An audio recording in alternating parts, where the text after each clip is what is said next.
Hey readers, it's cozy mystery author Meg Muldoon here, and I want to welcome you to another episode of Meg's Cozy Happy Hour. I'm really excited to share this episode with you this week because I'm going to be talking about actually some of the books that inspired me and also inspired the Christmas River series. So I'm really excited to get into that and to talk to you a little bit about that. I don't think I've really talk too much about some of the books that have influenced the series before. So this is going to be fun, I think. So obviously the Christmas River series, most of you know, is just about pie baker extraordinaire Cinnamon Peters and a small town in Central Oregon called Christmas River. And it's a mystery series and a cozy mystery series. So there's lots of fun, cozy aspects to it, but there's also a lot of mystery and intrigue in addition to that. So yeah, I guess we'll just delve into this here. So I'm going to share one of the first series that kind of inspired me. I'm going to show you just a picture of one of the covers, but it's the Sookie Stackhouse Mysteries by Charlaine Harris. So this is one of her books, Club Dead, and there's a lot of books in this series, and I know it must seem kind of strange because I have no paranormal, I guess, well, a little bit in some of them. A few paranormal things go on in some of the Halloween Christmas River books, but for the most part, it's not a paranormal series. While the Sookie Stackhouse series is definitely paranormal. But I came across this series, it was a little after college, and I was kind of in between jobs. And I had just this couple months, it was like May and June, where I just didn't have anything going on. It was like partly after the recession and jobs were kind of hard to come by.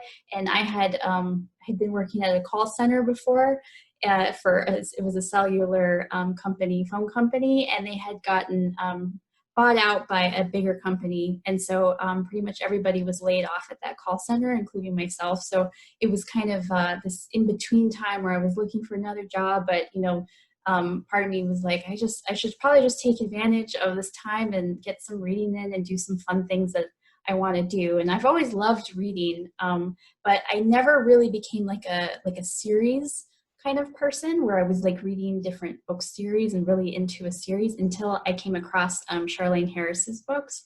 And I was hooked immediately. Like I just loved the character Sookie Stackhouse, and I loved her descriptions and just, there's a lot of paranormal elements. There are vampires and werewolves and all sorts of crazy things going on in the series. But there's just something about it that I just loved. And I remember I was just like, kind of lying out on the deck in like kind of a lounge chair, like for pretty much that whole month, just reading the series. And I got them all from the library, like the hardbacks, and just like the feeling of having the hardback in your hand and like another book in the series and another one. It was just really exciting, and the timing was great. And I loved too kind of the different love triangles and throughout that series.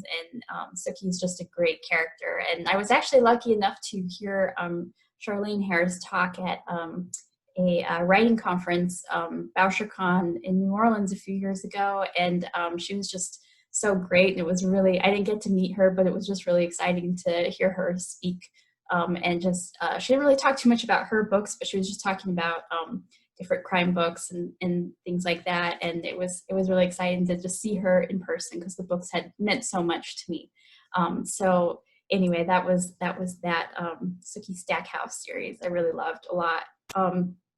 So that's one of the series that kind of, it influenced me a little bit just because there are mysteries throughout this series, and I kind of got me thinking that like having that fun, accessible kind of story is kind of what I was going for a lot with the Christmas River mysteries, where you can just kind of dive in, and there are these characters that you just feel so familiar and that you just love. And every time you read a new book in the series, it's like coming home again to these characters and these friends that you have. So I always felt that way with the Sookie Stackhouse series. So that part definitely inspired me with Christmas River. So then there's that. And then another book, which you might be surprised to have inspired the series, my Christmas River series, is actually Raymond Chandler's The Long Goodbye. don't know if you can see that very well.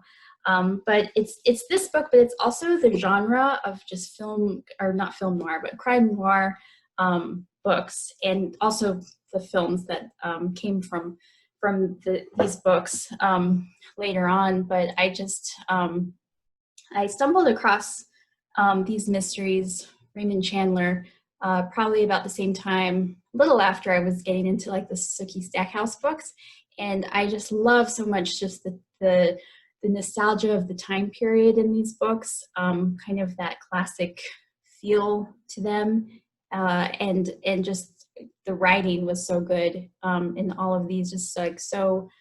Raymond Chandler, just like the dialogue, so snappy, so good, and so crisp and clear. And I always felt really inspired by that. And the way the books, even though a lot of the books I find when I was reading them, like The Big Sleep, I kind of felt like it was very complicated, the mystery, but it was like it still pulled you through it. And even though the mystery at the end, you're just very like, wow, that's like such a big mystery. It's so good. So I loved The Long Goodbye, and I also loved so much the film adaptation of it. I think it's from the 1970s with Elliot Gould. It's one of my favorite movies of all time. I just love, it's very different than the book because it takes place in the 70s, but there's just something about it. Like I love the mystery of that particular adaptation. And I also just love like the style of that movie. There's just all the characters have a lot of style, and the dialogue and everything's just goes so well and snappy and everything like that. So I really loved these books, and Raymond Chandler books in particular. So that's kind of an interesting, because I think that influenced Christmas River a little bit, just because I think Christmas River, there's so much nostalgia in it. Obviously we're in modern times, but I think that's a big part of that series, is just this. And you have Warren, who's Cinnamon's grandfather, who really brings in a lot of that kind of nostalgic feeling to it. And I kind of wanted a series to have some of that. So that's Christmas River has a lot of that. So I think that's where that fits in there. Another book which influenced the series definitely was Jules Sinclair's 44. So Jules, I think most of you know, she's my good writing friend. And just when I read this book, I was just so impressed by not only the characters, but in this whole series in particular, but this first book, but also just like the twist at the end, this insane twist, this like thing you don't even see coming. And it was just, to me, such a, the writing was so good, and just, you know, sometimes when you're reading mysteries, sometimes you're like, if you've read a lot of mysteries, you get into this habit where you're thinking that, you know, you're kind of good at solving them. And so a lot of times you see things coming. And so you kind of like give yourself a lot of credit for that.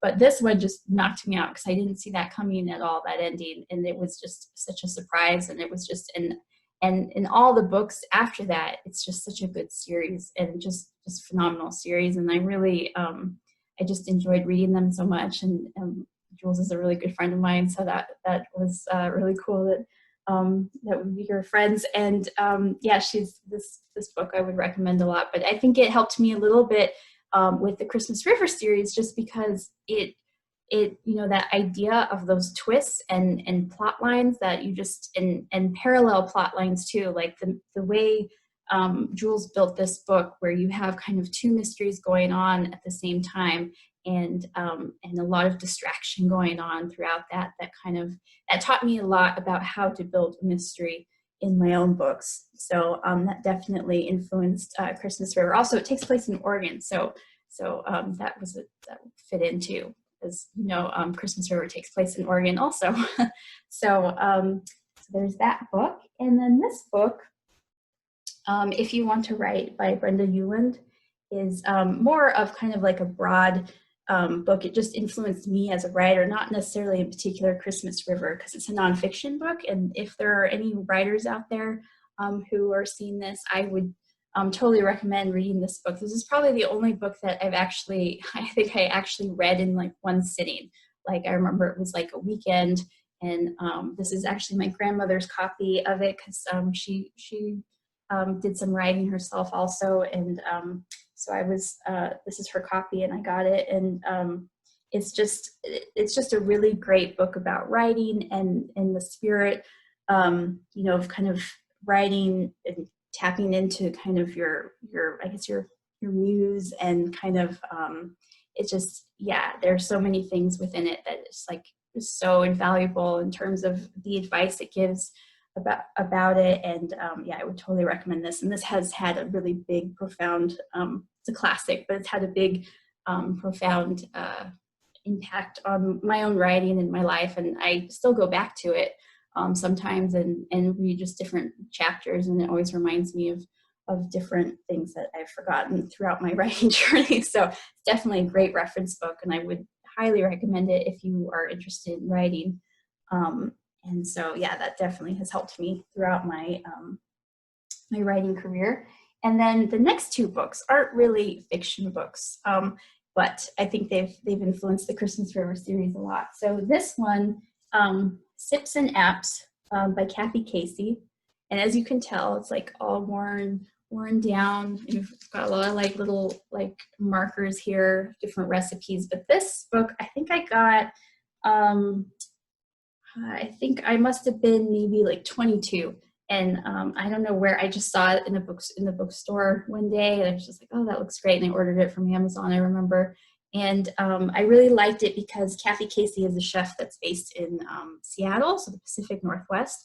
And I just really liked everything about the way this book was. Like, it just has cocktails in the first half, and which being 22, I was really like drawn to that. I was like, yes, beautiful cocktails, I'll have parties. And then the second half is appetizers and kind of fun things. But this book, every single recipe I've ever made out of it has just been so good. It's like one of those really like classic books to have in your repertoire. And they're all like, most of them are very much based in kind of Pacific Northwest kind of cuisine, or she has a lot throughout that, which I really I loved, obviously living in Oregon. And it just was, I mean, it's a really great, I would totally recommend this book. But it also kind of got me interested in, I don't know if before then I was really that into cooking or anything like that before I got this book. And so it kind of really like made me think a lot about kind of different food combinations and that idea of Pacific Northwest cuisine even being a thing. And it definitely, I was doing more cooking after I got this book, and kind of, which obviously influenced Christmas River because, you know, as you probably, and I have a ton of like food descriptions throughout Christmas River, and definitely Kathy Casey's books have sort of helped me, I don't know, develop a little bit of more like cooking skills and that kind of thing, and the way things, the way ingredients pair together. And so she's helped me. She influenced me a lot for Christmas River, and that whole idea of like having the specific Northwest cuisine throughout the books definitely was connected to me first getting this book. But yeah, I would totally recommend this book, Sips and Apps. I think it's probably on Amazon, so it's really very tasty. And then finally, my final book that, I mean, there are more books that influence Christmas River, because I think as a writer, you know, anything you read kind of ends up going into this like big melting pot of things and ideas. And sometimes you don't even know, you know, like what influences you till it comes out later on. You're like, oh, that was kind of, you know, that's interesting that came up from maybe this book that I read, like it inspired me in a different way. So everything kind of leads to inspiration, I think, when you're a writer and you're reading and that kind of thing. But these here are probably just for like some of the big influences. And I could probably have another episode about more influences. But so anyway, this is a cookbook called Bubby's Homemade Pies by Ron Silver and Jen Bervin. And this book probably had a huge influence on Christmas River. I stumbled across this book in my local library, and I remember, you know, before that, I always liked pie. Like pie was something I always liked. But after getting this book, and it was a weird thing because I remember I saw it in the library. I was thinking about getting it, but it doesn't have like any pictures inside, which I know sounds kind of shallow, but I'm like, I want to see pictures of like the actual recipes. Like these drawings are really cute, but I was kind of like, I really want to see, you know, like pictures of what the food, what the pies look like. So I was kind of debating about whether or not to like lug it home, you know, get it from the library and lug it home. But then I finally was like, well, it looks really good, and I like the description and everything. I mean, Billy Crystal back here recommends it, so it's like, okay, yeah, I'll pick it up and just see. And so then I remember it was like I was home later that day. It's like one of those serendipity kind of things, and I think I was just like watching TV maybe, and I was flipping the channel, and I came across the Food Network, and they were just, I don't know what show it was. It was something where they were going around to different places, and they like, it's like a just kind of showing different restaurants and things like that. And so suddenly, like, I realized that they were at a pie shop in New York. And then suddenly I realized it was the pie shop owned by this guy, Ron Silver. And I was like, oh, that is such a strange coincidence. And it's just one of those things that is like, that's so weird. It just sort of happened. And now I can see that I think there was something bigger, some bigger thing at hand, because I think I was being drawn into like getting more into pie, and then eventually writing a series about a pie baker. But it kind of started with this book because I started baking a few pies out of it, and this book has some phenomenal recipes in it, and there's such a passion for the art of making pie in this book. And as you can tell, I've used it a lot. I've got like all this stuff, and it's worn down, and the pages are worn down, which is like the best thing for a book, when the pages are worn down, because you just know that it's been loved. But yeah, and it just really inspired me and kind of got me into the whole like just baking pie, and just making that kind of a more regular part of my life. And then, you know, when I was thinking about writing a series, it just sort of came to me that I just like, you know, like Cinnamon Peters, pie baker, the whole thing just sort of came to me.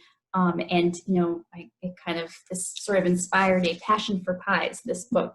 So that's kind of where it started. Yeah, it's just a lot of different influences, as you can see, on Christmas River, and probably some that you didn't think would be like a natural influence for the series. But it's kind of amazing the way things fall into place, and where you get things from, and what inspires you. So yeah, I hope you enjoyed that little segment. All these books, I think, are available on Amazon if you're interested in any of them, getting any of them. Yeah, thank you so much for joining me here on my cozy happy hour. And yeah, I hope, I guess I'll see you next week, next Friday. I hope in the meantime that you're staying safe, and you're doing well, and that you have just a wonderful weekend. Thank you guys so much. I'll see you later. Bye.